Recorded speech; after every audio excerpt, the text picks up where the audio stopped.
Welcome to the Western Wisconsin Journal. My name is Mary Claire Olson Potter. I want to remind you to get out and vote on Tuesday, April 6th at the Village Hall. Let's meet our next candidate, Barbara Olson. Please tell us about yourself, your qualifications, and your background. My name is Barbara Olson.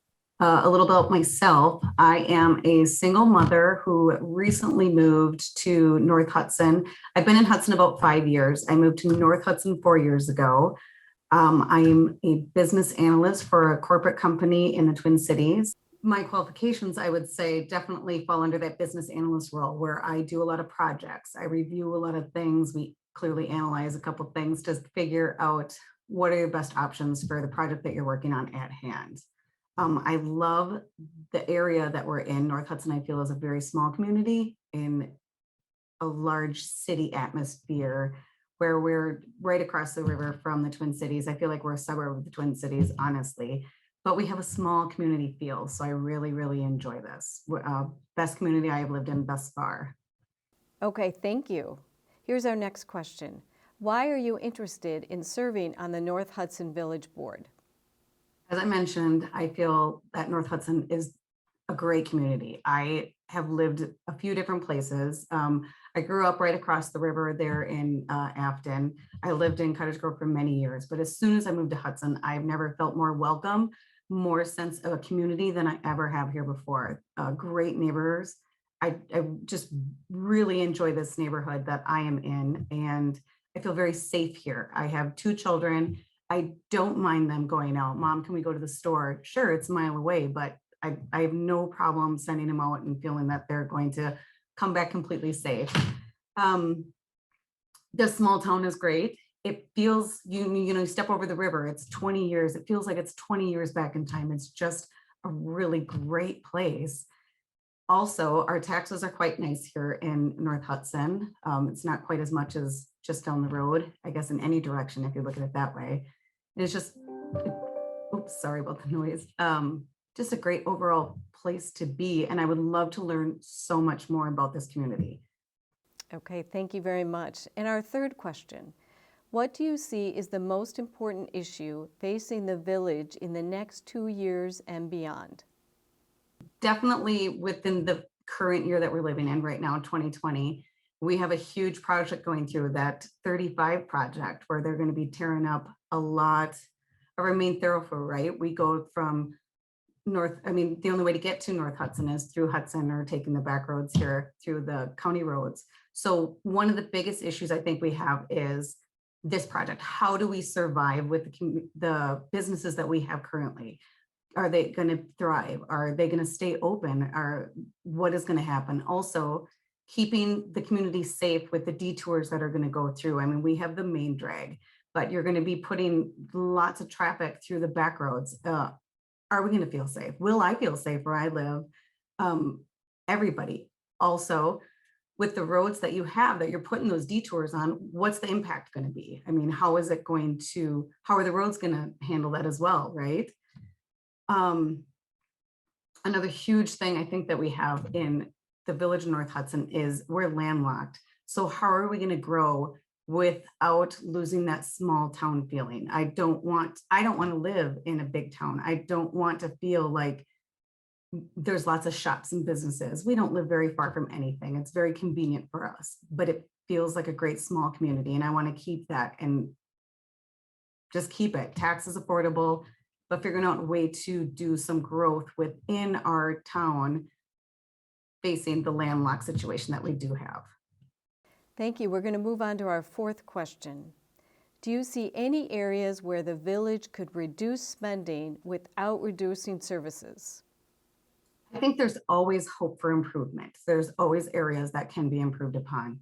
Coming from my role as a business analyst, I've worked on projects for, I think, about 7 years now, where you are always analyzing everything. Are we in the right contracts with different businesses? Everything is changing every day. I mean, look at the COVID situation. Lots of people went out without jobs.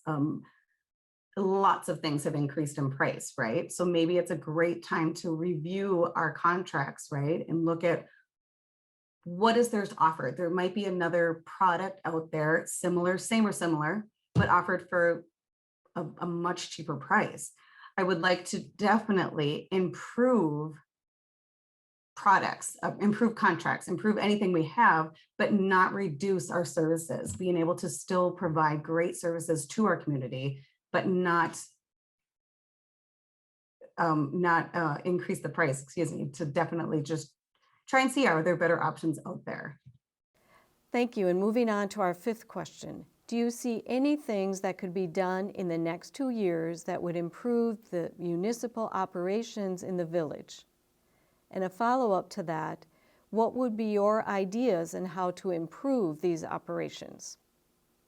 As I just mentioned, definitely just going through and communicate with the community. I think throughout this 35 project, a big thing that I have heard that they were working on is a website, right? So that way the community can go on and look at what is happening currently with the project, what steps are in, what is coming next. How is this going to affect everybody? The businesses, the residents, everybody needs to be aware of what is going on in our community, because this is going to hit hard, I think. Communication, definitely communicate with everybody. That is a huge thing with me. And I also like to maybe not challenge a little bit. How are things going currently? Ask questions. I have tons of questions, and I am not afraid to ask those questions to the necessary parties to see what is going on. How can I learn it and better understand it, and maybe communicate it with the residents of North Hudson, see what's going on. I think the last meeting that just happened, I believe it was yesterday, the last public utility meeting, some news came out for possible fees to charge the residents of North Hudson going forward.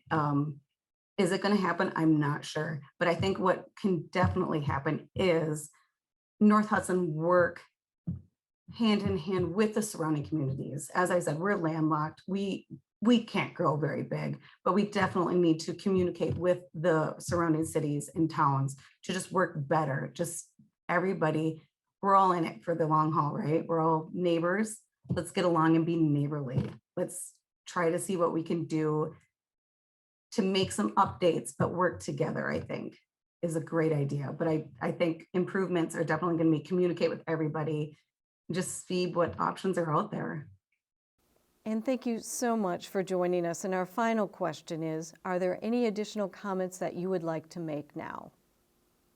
I think I may not have lived in North Hudson very long, but I enjoy my neighbors. I enjoy the community. I've never felt more welcome. And I think it's a very, very nice place to live. It's welcoming. I can't say enough about North Hudson. And the things that I wish to take away and learn from this area, I don't plan on leaving. I thought this was a 2 to 3 year living, my house that I bought. I thought I was going to be here real short, but I really don't think that I'm going anywhere. I am committed to this community and this area. It's the right place for me, and it's the right place for my kids. And I can't wait to see what will happen in the future with North Hudson. I'd like to thank the candidates so much for joining us and remind everyone to get out and vote on Tuesday, April 6th. Thank you so much.